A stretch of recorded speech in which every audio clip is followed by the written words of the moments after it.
ശാന്തി 18/4/26 പ്രഭാതമുരളി ബാബ്ദാദ മധുബൻ. ബാബു പറയുന്നു, മധുരമായ കുട്ടികളെ, നിങ്ങൾ ബാബയിലൂടെ സന്മുഖത്ത് പഠിച്ചുകൊണ്ടിരിക്കുന്നു. നിങ്ങൾക്ക് സത്യയോഗി ചക്രവർത്തി പദത്തിന് യോഗ്യരാകുന്നതിനായി തീർച്ചയായും പാവനമാകണം. ചോദ്യം: ബാബയുടെ ഏതൊരു ഓക്കുപേഷൻ കുട്ടികളായ നിങ്ങൾ തന്നെയാണ് അറിയുന്നത്? ഉത്തരം: നിങ്ങൾക്കറിയാം, നമ്മുടെ ബാബ അച്ഛനുമാണ്, ടീച്ചറുമാണ്, സദ്ഗുരുവുമാണ്. ബാബ കൽപ്പത്തിന്റെ സംഗമയുഗത്തിൽ വരുന്നു, പഴയ ലോകത്തെ പുതിയതാക്കുവാൻ, ഒരു ആദി സനാതന ധർമ്മം സ്ഥാപിക്കുവാൻ. ബാബ ഇപ്പോൾ കുട്ടികളായ നമ്മളെ മനുഷ്യനിൽ നിന്നും ദേവതയാക്കുന്നതിനായി പഠിപ്പിച്ചുകൊണ്ടിരിക്കുന്നു. ഈ ഓക്കുപേഷൻ കുട്ടികളായ നമ്മളല്ലാതെ മറ്റാരും അറിയുന്നില്ല. ഗീതം ഭോലാനാഥനിൽ നിന്നും വേറിട്ടതായി. ഓം ശാന്തി. ഓം ശാന്തിയുടെ അർത്ഥം കുട്ടികൾക്ക് വീണ്ടും വീണ്ടും മനസ്സിലാക്കിച്ചു തന്നു. ഓം എന്നാൽ ഞാൻ ആത്മാവ്, ഇത് എൻ്റെ ശരീരം. ശരീരത്തിനും പറയാം, ഇത് എൻ്റെ ആത്മാവാണ്. ഇതുപോലെ ശിവ് ബാബ പറയുന്നു, നിങ്ങൾ എൻ്റേതാണ്. കുട്ടികൾ പറയുന്നു, ബാബ അങ്ങ് നമ്മുടേതാണ്. അതുപോലെ ആത്മാവും പറയുന്നു, എൻ്റെ ശരീരം. ശരീരം പറയും, എൻ്റെ ആത്മാവ്. ഇപ്പോൾ ആത്മാവിനറിയാം, ഞാൻ അവിനാശിയാണ്. ആത്മാവിന് ശരീരമില്ലാതെ ഒന്നും ചെയ്യാൻ സാധിക്കില്ല. ശരീരമുണ്ടായിരിക്കും. പറയുന്നു, എൻ്റെ ആത്മാവിന് പ്രയാസം നൽകരുത്. എൻ്റെ ആത്മാവ് പാപാത്മാവാണ്, അല്ലെങ്കിൽ എൻ്റെ ആത്മാവ് പുണ്യ ആത്മാവാണ്. നിങ്ങൾക്കറിയാം, എൻ്റെ ആത്മാവ് സത്യയുഗത്തിൽ പുണ്യ ആത്മാവായിരുന്നു. ആത്മാവ് സ്വയം പറയും, ഞാൻ സത്യയുഗത്തിൽ സദോ പ്രധാനമായിരുന്നു, സത്യമായ സ്വർണമായിരുന്നു.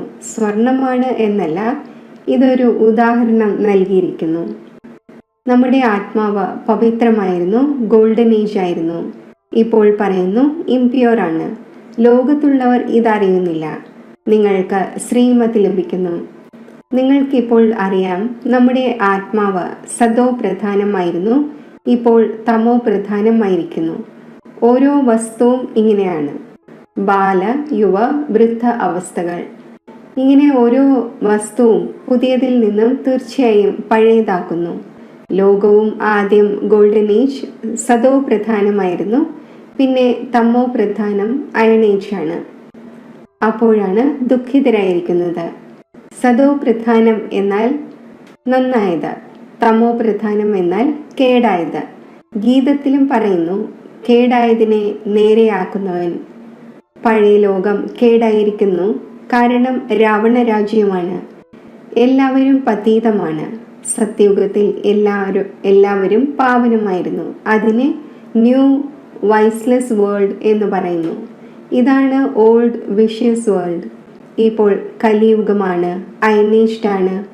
ഈ എല്ലാ കാര്യങ്ങളും ഏതെങ്കിലും സ്കൂളിലും കോളേജിലും പഠിക്കപ്പെടുന്നില്ല. ഭഗവാൻ വന്ന് പഠിപ്പിക്കുന്നു, രാജയോഗം പഠിപ്പിക്കുന്നു. ഗീതയിൽ എഴുതിയിട്ടുണ്ട്, ഭഗവാൻ വാച ശ്രീമദ് ഭഗവത്ഗീത. ശ്രീമദ് എന്നാൽ ശ്രേഷ്ഠ മതം. ശ്രേഷ്ഠത്തിലും ശ്രേഷ്ഠം, ഉയർന്നതിലും ഉയർന്നത് ഭഗവാനാണ്. ആ ഒന്നിൻ്റെ ആക്യുറേറ്റ് നാമം ശിവൻ എന്നാണ്. രുദ്ര ജയന്തി അഥവാ രുദ്രരാത്രി എന്നൊരിക്കലും കേട്ടിട്ടുണ്ടാകില്ല. ശിവരാത്രി എന്ന് പറയുന്നു. ശിവൻ നിരാകാരനാണ്. ഇപ്പോൾ നിരാകാരന്റെ രാത്രി അഥവാ ജയന്തി എങ്ങനെ ആഘോഷിക്കും? കൃഷ്ണന്റെ ജയന്തിയാണെങ്കിൽ ശരിയാണ്, ഇന്നയാളുടെ കുട്ടിയാണ്, അതിൻ്റെ തിഥിയും തീയതിയും കാണിക്കുന്നു. ശിവനെ കുറിച്ചാണെങ്കിൽ ആരും അറിയുന്നില്ല എപ്പോൾ ജനിച്ചു എന്ന്. ഇത് അറിയേണ്ടതാണല്ലോ. ഇപ്പോൾ നിങ്ങൾക്ക് അറിവ് ലഭിച്ചിരിക്കുന്നു. ശ്രീകൃഷ്ണൻ സത്യയുഗ ആദിയിൽ എങ്ങനെ ജന്മമെടുത്തു? നിങ്ങൾ പറയും, കൃഷ്ണൻ ഉണ്ടായിരുന്നിട്ട് 5000 വർഷമായി. അവർ പറയുന്നു, ക്രൈസ്റ്റിന് 3000 വർഷം മുമ്പ് ഭാരതം പാരഡൈസ് ആയിരുന്നു. ഇസ്ലാമികൾക്ക് മുൻപ് ചന്ദ്രവംശിയും അതിനു മുമ്പ് സൂര്യവംശിയും ഉണ്ടായിരുന്നു. ശാസ്ത്രങ്ങളിൽ സത്യയുഗത്തിന് ലക്ഷക്കണക്കിന് വർഷങ്ങൾ നൽകിയിരിക്കുന്നു. ഗീതയാണ് മുഖ്യം. ഗീതയിലൂടെയാണ് ദേവീദേവതാ ധർമ്മം സ്ഥാപിതമായത്. അത് സത്യത്രേതായുഗം വരെ നടന്നു. അതായത് ഗീതാശാസ്ത്രത്തിലൂടെ ആദി സനാതന ദേവീദേവതാ ധർമ്മത്തിന്റെ സ്ഥാപന പരംപിത പരമാത്മാവ് ചെയ്തു. പിന്നെ പകുതി കൽപ്പം ഏതെങ്കിലും ശാസ്ത്രവും ഉണ്ടായില്ല, ഏതെങ്കിലും ധർമ്മവും സ്ഥാപിതമായില്ല. ബാബ വന്ന് ബ്രാഹ്മണരെ ദേവതയും ക്ഷത്രിയനുമാക്കി. അതായത് ബാബ 3 ധർമ്മം സ്ഥാപിക്കുന്നു. ഇതാണ് ലീപ് ധർമ്മം. ഇതിന്റെ ആയുസ് കുറച്ചേ ഉള്ളൂ. അപ്പോൾ സർവശാസ്ത്രമയി ശിരോമണിയായ ഗീത ഭഗവാനാണ് പാടിയത്. ബാബ പുനർജന്മത്തിൽ വരുന്നില്ല. ജന്മമുണ്ട്, പക്ഷേ ബാബ പറയുന്നു, ഞാൻ ഗർഭത്തിൽ വരുന്നില്ല, എൻ്റെ പാലന ഉണ്ടാകുന്നില്ല. സത്യയുഗത്തിലും കുട്ടികൾ ഗർഭകൊട്ടാരത്തിലാണ് കഴിയുന്നത്. രാവണ രാജ്യത്തിൽ ഗർഭ ജയിലിൽ വരേണ്ടി വരുന്നു. പാപം ജയിലിൽ അനുഭവിക്കുന്നു. ഗർഭത്തിൽ വെച്ച് പ്രതിജ്ഞ ചെയ്യുന്നു, നമ്മൾ പാപം ചെയ്യില്ല. എന്നാൽ ഇതാകട്ടെ പാപാത്മാക്കളുടെ ലോകം തന്നെയാണ്. പുറത്തേക്ക് വരുമ്പോൾ പിന്നെ പാപം ചെയ്യാൻ തുടങ്ങുന്നു. അവിടെയുള്ളത് അവിടെ തന്നെയായി. ഇവിടെയും വളരെ പ്രതിജ്ഞ ചെയ്യുന്നു, നമ്മൾ പാപം ചെയ്യില്ല, അന്യോന്യം കാമകഠാര പ്രയോഗിക്കില്ല എന്ന്. കാരണം ഈ വികാരം ആദി മധ്യ അന്ത്യം ദുഃഖം നൽകുന്നു. സത്യയുഗത്തിൽ വിഷമില്ല. മനുഷ്യൻ ആദി മധ്യ അന്ത്യം 21 ജന്മം ദുഃഖം അനുഭവിക്കുന്നില്ല. കാരണം രാമരാജ്യമാണ്. അതിൻ്റെ സ്ഥാപന ഇപ്പോൾ ബാബ വീണ്ടും ചെയ്തുകൊണ്ടിരിക്കുന്നു. സംഗമത്തിൽ തന്നെയാണ് സ്ഥാപനമുണ്ടാകുന്നത്. ആരെല്ലാം ധർമ്മം സ്ഥാപിക്കുവാൻ വരുന്നോ അവർക്ക് യാതൊരു പാപവും ചെയ്യേണ്ടതില്ല. പകുതി സമയം പുണ്യ ആത്മാവാണ്, പിന്നെ പകുതി സമയത്തിന് ശേഷം പാപാത്മാവാകുന്നു. നിങ്ങൾ സത്യയുഗത്തിലും ത്രേതായിലും പുണ്യ ആത്മാവായിരിക്കുന്നു, പിന്നെ പാപാത്മാവാകുന്നു. സദോ പ്രധാന ആത്മാവ് എപ്പോൾ മുകളിൽ നിന്നും വരുന്നോ അപ്പോൾ ശിക്ഷകൾ അനുഭവിക്കാൻ സാധിക്കില്ല. ക്രൈസ്റ്റിന്റെ ആത്മാവ് ധർമ്മം സ്ഥാപിക്കാൻ വന്നു. അതിന് ഏതെങ്കിലും ശിക്ഷ ലഭിക്കുക സാധ്യമല്ല. ക്രൈസ്റ്റിനെ കുരിശിലേറ്റിയതായി പറയുന്നു. എന്നാൽ ക്രൈസ്റ്റിന്റെ ആത്മാവ് ഒരു വികർമ്മവും ചെയ്തിട്ടില്ല. ക്രൈസ്റ്റ് ആരിലാണോ ആരുടെ ശരീരത്തിലാണോ പ്രവേശിക്കുന്നത് ആ ആൾക്ക് ദുഃഖമുണ്ടാകുന്നു, ആ ആൾ സഹിക്കുന്നു. ഇദ്ദേഹത്തിൽ ബാബ വരുന്നത് പോലെ ബാബ സദോ പ്രധാനം തന്നെയാണ്. ഏതെങ്കിലും ദുഃഖമോ പ്രയാസമോ ഇദ്ദേഹത്തിന്റെ ആത്മാവിനാണ് ഉണ്ടാകുന്നത്, ശിവ് ബാബയ്ക്ക് ഉണ്ടാകുന്നില്ല. ആ ഒന്ന് സദാ സുഖശാന്തിയിലിരിക്കുന്നു. എവർ സദോ പ്രധാനമാണ്. എന്നാൽ വരുന്നത് ഈ പഴയ ശരീരത്തിലാണല്ലോ. അതുപോലെ ക്രൈസ്റ്റിന്റെ ആത്മാവ് ആരിലാണോ പ്രവേശിച്ചത് ആ ശരീരത്തിനാണ് ദുഃഖമുണ്ടാകുന്നത്. ക്രൈസ്റ്റിന്റെ ആത്മാവ് ദുഃഖം അനുഭവിക്കുക സാധ്യമല്ല. കാരണം സതോ രജോ തമോയിലേക്ക് വരുന്നു. പുതിയ പുതിയ ആത്മാക്കൾ വരുന്നുമുണ്ടല്ലോ. അവർക്ക് ആദ്യം തീർച്ചയായും സുഖം അനുഭവിക്കേണ്ടതുണ്ട്, ദുഃഖം അനുഭവിക്കേണ്ടതില്ല. നിയമം അനുശാസിക്കുന്നില്ല. ഇദ്ദേഹത്തിൽ ബാബ ഇരിക്കുന്നു. ഏതൊരു പ്രയാസവും ഇദ്ദേഹത്തിനാണ്, അതായത് ദാദയ്ക്കാണ് ഉണ്ടാകുന്നത്, അല്ലാതെ ശിവ് ബാബയ്ക്കല്ല. എന്നാൽ ഈ കാര്യങ്ങൾ നിങ്ങൾ അറിയുന്നുണ്ട്, മറ്റാർക്കും അറിയില്ല. ഈ എല്ലാ രഹസ്യവും ഇപ്പോൾ ബാബ ഇരുന്ന് മനസ്സിലാക്കിച്ചു തരുന്നു. ഈ സഹജ രാജയുഗത്തിലൂടെയാണ് സ്ഥാപനം നടന്നിരുന്നത്. പിന്നെ ഭക്തിമാർഗത്തിൽ ഇതേ കാര്യങ്ങൾ പാടപ്പെടുന്നു. ഈ സംഗമത്തിൽ എന്തെല്ലാം നടക്കുന്നു അത് പാടപ്പെടുന്നു. ഭക്തിമാർഗം ആരംഭിക്കുമ്പോൾ പിന്നെ ശിവ് ബാബയുടെ പൂജ നടക്കുന്നു. ആദ്യം ഭക്തി ആരാണ് ചെയ്യുന്നത്? അതേ ലക്ഷ്മി നാരായണൻ എപ്പോഴാണോ രാജ്യം ഭരിച്ചിരുന്നത് അപ്പോൾ പൂജ്യരായിരുന്നു. പിന്നെ വാമമാർഗത്തിലേക്ക് വരുന്നു. അപ്പോൾ പിന്നെ പൂജ്യനിൽ നിന്നും പൂജാരിയായി മാറുന്നു. ബാബ മനസ്സിലാക്കിച്ചു തരുന്നു, കുട്ടികളായ നിങ്ങൾക്ക് ആദ്യം ബുദ്ധിയിൽ വരണം. നിരാകാരനായ പരംപിത പരമാത്മാവ് ഇദ്ദേഹത്തിലൂടെ നമ്മെ പഠിപ്പിക്കുന്നു. ഇപ്രകാരം മനസ്സിലാക്കിച്ചു തരുന്ന ഒരു സ്ഥാനം മുഴുവൻ വേൾഡിലും ഉണ്ടാവുക സാധ്യമല്ല. ബാബ തന്നെയാണ് വന്ന് ഭാരതത്തിന് വീണ്ടും സ്വർഗത്തിന്റെ സമ്പത്ത് നൽകുന്നത്. ത്രിമൂർത്തിയുടെ ചിത്രത്തിന്റെ താഴെ എഴുതിയിട്ടുണ്ട്, deity world sovereignty is your Godfatherly birthright. Shiv Baba വന്ന് നിങ്ങൾ കുട്ടികൾക്ക് സ്വർഗത്തിന്റെ ചക്രവർത്തി പദവിയുടെ ആസ്തി നൽകിക്കൊണ്ടിരിക്കുന്നു, യോഗ്യരാക്കിക്കൊണ്ടിരിക്കുന്നു. നിങ്ങൾക്കറിയാം, ബാബ നമ്മളെ യോഗ്യരാക്കിക്കൊണ്ടിരിക്കുന്നു. നമ്മൾ പതീതമായിരുന്നല്ലോ, പാവനമായി മാറും, പിന്നെ ഈ ശരീരം ഉണ്ടായിരിക്കില്ല. രാവണനിലൂടെ നമ്മൾ പതീതമായി, വീണ്ടും പരംപിത പരമാത്മാവ് പാവനമാക്കി പാവന ലോകത്തിന്റെ അധികാരിയാക്കുന്നു. ആ ഒന്ന് ജ്ഞാനത്തിന്റെ സാഗരവും പതീത പാവനുമാണ്. ഇത് നിരാകാരനായ ബാബയാണ് നമ്മെ പഠിപ്പിച്ചുകൊണ്ടിരിക്കുന്നത്. എല്ലാവർക്കും ഒരുമിച്ചിരുന്ന് പഠിക്കുവാൻ സാധിക്കില്ല. സന്മുഖത്ത് കുറച്ചു പേരാണ് ഇരിക്കുന്നത്. ബാക്കി എല്ലാ കുട്ടികളും അറിയുന്നുണ്ട്. ഇപ്പോൾ ശിവ് ബാബ ബ്രഹ്മാവിൻ്റെ ശരീരത്തിലിരുന്ന് സൃഷ്ടിയുടെ ആദിമധ്യ അന്ത്യത്തിൻ്റെ നോളജ് കേൾപ്പിക്കുന്നുണ്ടാകും. ആ മുരളി എഴുതിയത് വരും. മറ്റ് സത്സംഗങ്ങളിൽ ഇങ്ങനെ മനസ്സിലാക്കുകയില്ല. ഇക്കാലത്ത് ടേപ്പ് മെഷീനും ഇറങ്ങിയിരിക്കുന്നു. അതിനാൽ റെക്കോർഡ് ചെയ്ത് അയച്ചു കൊടുക്കുന്നു. അവർ പറയും, ഇന്ന പേരിലുള്ള ഗുരുവാണ് കേൾപ്പിക്കുന്നത്. ബുദ്ധിയിൽ മനുഷ്യനാണ് ഉണ്ടായിരിക്കുന്നത്. ഇവിടെയാണെങ്കിൽ ആ കാര്യമില്ല. ഇതാകട്ടെ നോളജ്ഫുള്ളായ നിരാകാരനായ ബാബയാണ്. മനുഷ്യനെ നോളജ്ഫുൾ എന്ന് പറയുന്നില്ല.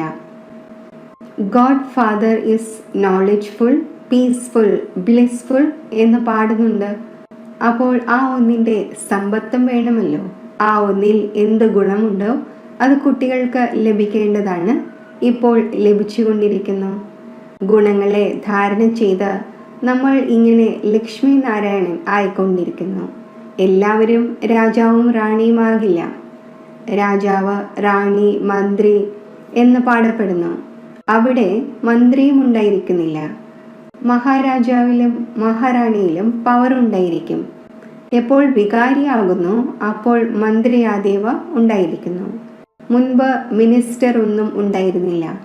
അവിടെയാണെങ്കിൽ ഒരു രാജാ റാണിയുടെ രാജ്യമായിരുന്നു നടന്നിരുന്നത്. അവർക്ക് മന്ത്രിയുടെ എന്താവശ്യം? സ്വയം അധികാരിയായിരിക്കുമ്പോൾ നിർദ്ദേശം എടുക്കേണ്ട ആവശ്യമില്ല. ഇതാണ് ഹിസ്റ്ററിയും ജോഗ്രഫിയും.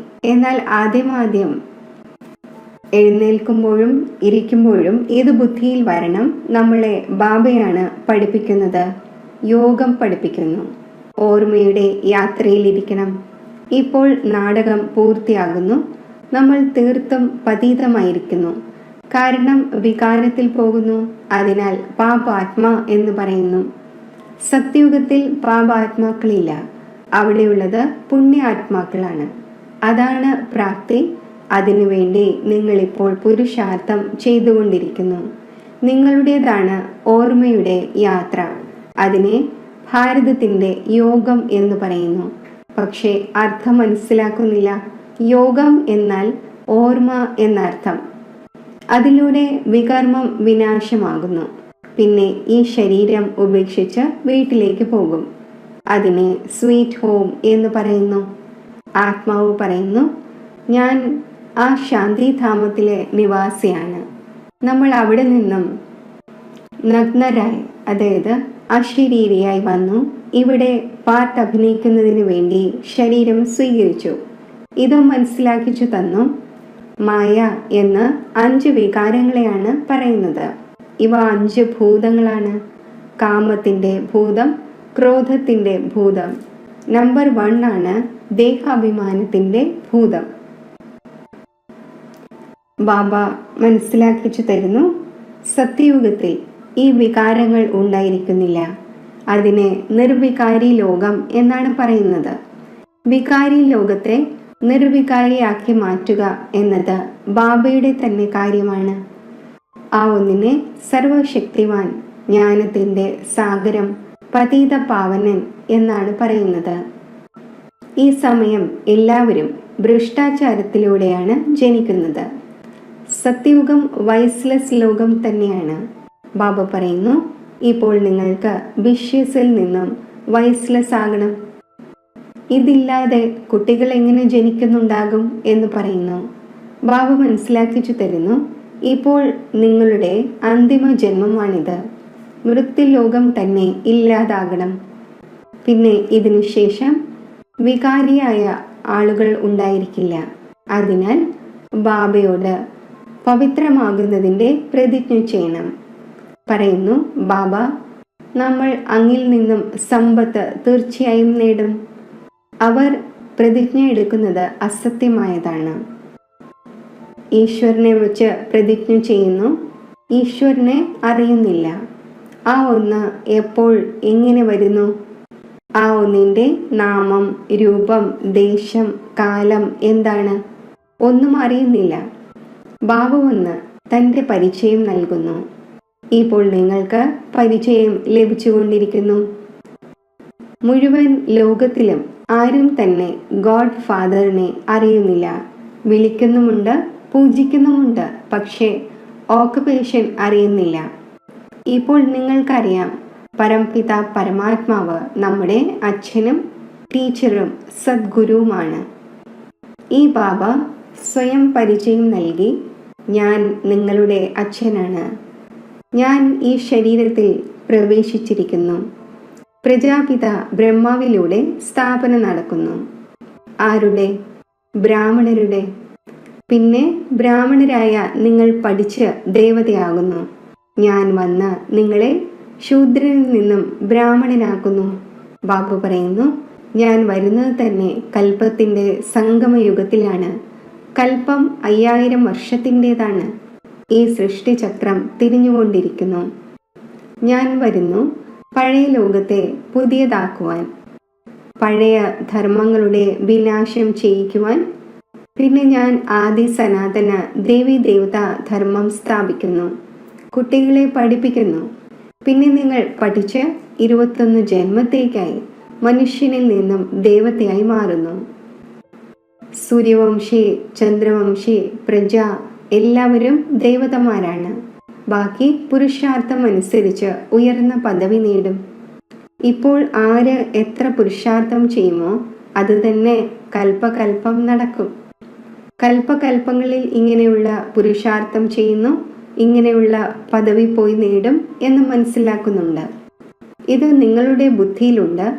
നമ്മെ നിരാകാരനായ ഭഗവാനാണ് പഠിപ്പിക്കുന്നത്. ആ ഒന്നിനെ ഓർമ്മിക്കുന്നതിലൂടെ തന്നെയാണ് വികർമ്മം വിനാശമാകുന്നത്.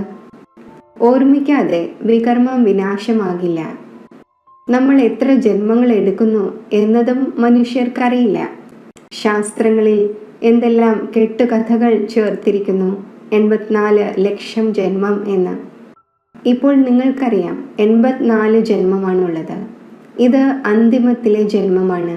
പിന്നീട് നമുക്ക് സ്വർഗത്തിലേക്ക് പോകണം. ആദ്യം മൂലവതനത്തിലേക്ക് പോയി പിന്നെ സ്വർഗത്തിലേക്ക് വരും. ശരി, മധുരമധുരമായ സിഖിലതെ കുട്ടികൾക്ക് മാതാവും പിതാവുമായ ബാബ് ദാദയുടെ സ്നേഹസ്മരണകൾ. Good morning. ആത്മീയ അച്ഛൻ്റെ ആത്മീയ കുട്ടികൾക്ക് നമസ്തേ. ധാരണയ്ക്കുള്ള മുഖ്യസാരം: ബാബയോട് പവിത്രമാകുന്നതിൻ്റെ ഏതൊരു പ്രതിജ്ഞയാണോ ചെയ്തത് അതിൽ ഉറച്ചിരിക്കണം. കാമം, ക്രോധം തുടങ്ങിയ ഭൂതങ്ങളുടെ മേൽ വിജയം തീർച്ചയായും പ്രാപ്തമാക്കണം. നടക്കുമ്പോഴും ചുറ്റി സഞ്ചരിക്കുമ്പോഴും ഓരോ കാര്യങ്ങൾ ചെയ്യുമ്പോഴും പഠിപ്പിക്കുന്ന ബാബയെ ഓർമ്മ വയ്ക്കണം. ഇപ്പോൾ നാടകം പൂർത്തിയായിക്കൊണ്ടിരിക്കുന്നു. അതിനാൽ ഈ അന്തിമ ജന്മത്തിൽ തീർച്ചയായും പവിത്രമാകണം. വരദാനം: സർവ ഖജനാവുകൾ കൊണ്ടും നിറഞ്ഞവരായി തൻ്റെ മുഖത്തിലൂടെ സേവനം ചെയ്യുന്ന സത്യമായ സേവാധാരിയായി ഭവിക്കട്ടെ. ഏതു കുട്ടികളാണോ സർവ ഖജനാവുകൾ കൊണ്ടും സദാ സമ്പന്നം അഥവാ നിറഞ്ഞവരായി ഇരിക്കുന്നത്, അവരുടെ നയനങ്ങളിലൂടെയും മസ്തകത്തിലൂടെയും ഈശ്വരീയ ലഹരി കാണപ്പെടുന്നു. അവരുടെ മുഖം തന്നെ സേവനം ചെയ്യുന്നു. ആരുടെ അടുത്ത് ശേഖരണം കൂടുതലോ കുറവോ ആണോ, അതും അവരുടെ മുഖത്തിലൂടെ കാണപ്പെടുന്നു. ഇതുപോലെ ആരെങ്കിലും ഉയർന്ന കുലത്തിലേതാണെങ്കിൽ അവരുടെ മുഖത്തിൽ നിന്നും ആ തിളക്കവും അഭിമാനവും കാണപ്പെടുന്നു. ഇതേപോലെ താങ്കളുടെ മുഖം ഓരോ സങ്കല്പത്തെയും ഓരോ കർമ്മത്തെയും സ്പഷ്ടമാക്കണം. അപ്പോൾ സത്യമായ സേവാധാരി എന്ന് പറയും. സ്ലോഗൻ: സമയത്തിൻ്റെയും സങ്കല്പത്തിൻ്റെയും ഖജനാവുകൾ ലാഭിച്ച് ശേഖരണത്തിൻ്റെ കണക്ക് വർദ്ധിപ്പിക്കൂ. അവ്യക്ത സൂചന: മഹാൻ ആകുന്നതിനു വേണ്ടി മധുരതയുടെയും വിനയത്തിൻ്റെയും ഗുണം ധാരണ ചെയ്യൂ. അന്യോന്യം മധുരം കഴിപ്പിക്കുമ്പോൾ അതിൽ അല്പസമയത്തേക്കായിരിക്കും വായ് മധുരിതമാകുന്നത്. എന്നാൽ സ്വയമേ മധുരമുള്ളവരായി മാറൂ. വായിൽ സദാ മധുരവാക്കുകൾ ഉണ്ടായിരിക്കട്ടെ. ഏതുപോലെ മധുരം കഴിക്കുകയും കഴിപ്പിക്കുകയും ചെയ്യുമ്പോൾ സന്തോഷമുണ്ടാകുന്നു, അതേപോലെ മധുരമായ വാക്കുകൾ സ്വയം തന്നെയും സന്തോഷിപ്പിക്കുന്നു, മറ്റുള്ളവരെയും സന്തോഷിപ്പിക്കുന്നു. ഇതിലൂടെ സദാ സർവരുടെയും വായ് മധുരിതമാക്കിക്കൊണ്ടിരിക്കൂ. സദാ മധുരമായ ദൃഷ്ടിയും മധുരമായ വാക്കുകളും മധുരമായ കർമ്മവും ഉണ്ടായിരിക്കട്ടെ. ഓം ശാന്തി.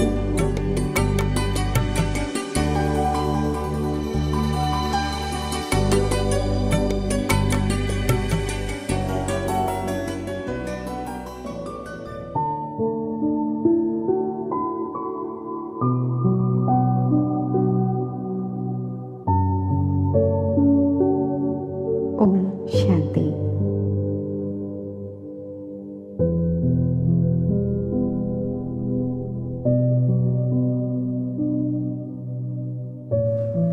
സാകാര സ്മൃതികൾക്ക് ഉപരിയായി ഞാൻ എൻ്റെ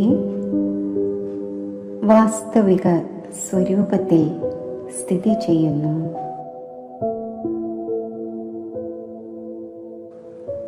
ഭൃഗുടി മധ്യത്തിൽ തിളങ്ങുന്ന നിരാകാരി ആത്മസ്വരൂപത്തിൽ ശ്രദ്ധ കേന്ദ്രീകരിക്കുന്നു.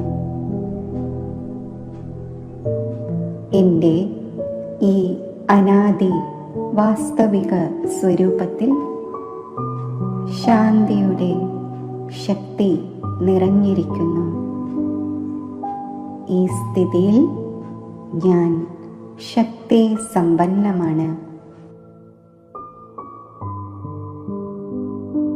എന്നിൽ നിന്നും ശാന്തിയുടെയും ശക്തിയുടെയും കിരണങ്ങൾ നാനാഭാഗത്തും വ്യാപിക്കുന്നു.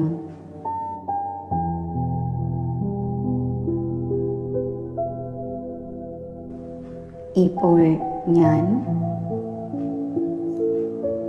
സ്മൃതിയുടെ ശക്തിയാൽ ശബ്ദത്തിൻ്റെ ലോകത്ത് നിന്നും മാറി നിരാകാരി ദേശ നിവാസിയാകുന്നു.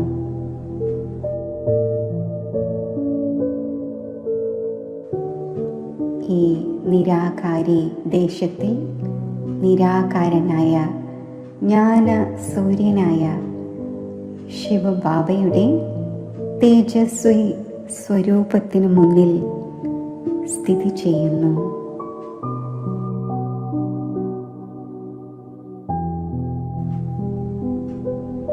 മഹാജ്യോതിയായ ജ്ഞാന സൂര്യനിൽ നിന്നും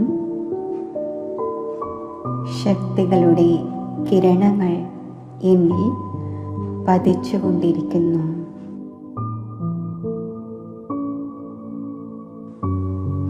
ഈ കിരണങ്ങൾ എന്നിൽ ഉൾക്കൊള്ളപ്പെടുമ്പോൾ ഞാൻ മാസ്റ്റർ സർവശക്തിവാൻ സ്ഥിതിയിൽ സ്ഥിതി ചെയ്യുന്നു.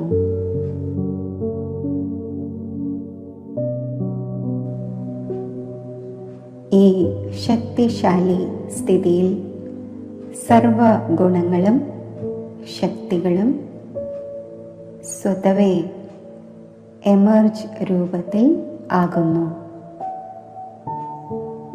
ഈ ശക്തിശാലി നിരാകാരി സ്ഥിതിയിൽ ഞാൻ നിർഭയമാണ്, നിർവികൽപ്പമാണ്, ലൈറ്റ് ഹൗസ്, പവർ ഹൗസ് സ്വരൂപമാണ്.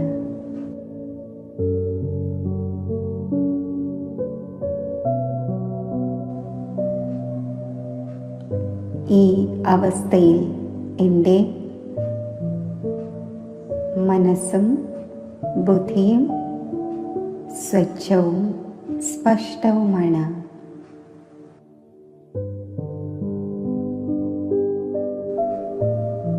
മായയുടെ സൂക്ഷ്മ റോയൽ വിഘ്നങ്ങളെ പോലും തിരിച്ചറിഞ്ഞ് അവയെ സമാപ്തമാക്കാനുള്ള ശക്തി എനിക്കുണ്ട്.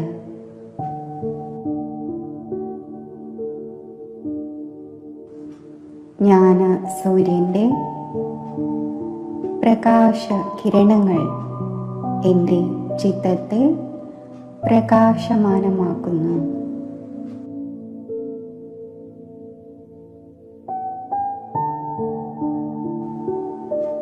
ജ്ഞാനം മാസ്റ്റർ ജ്ഞാന സൂര്യനായി മാറുന്നു.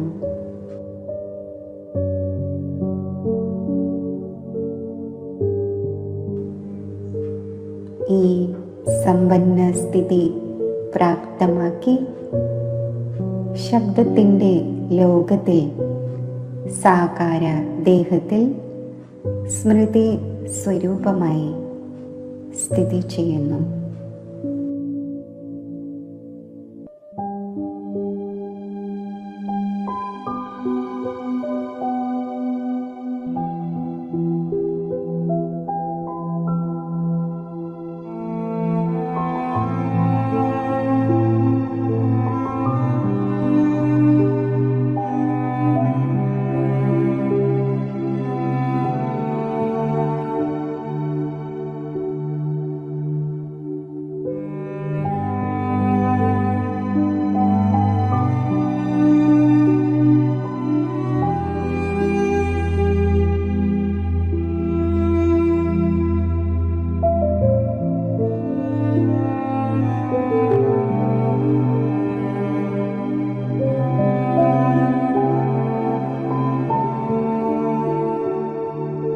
ഓം ശാന്തി.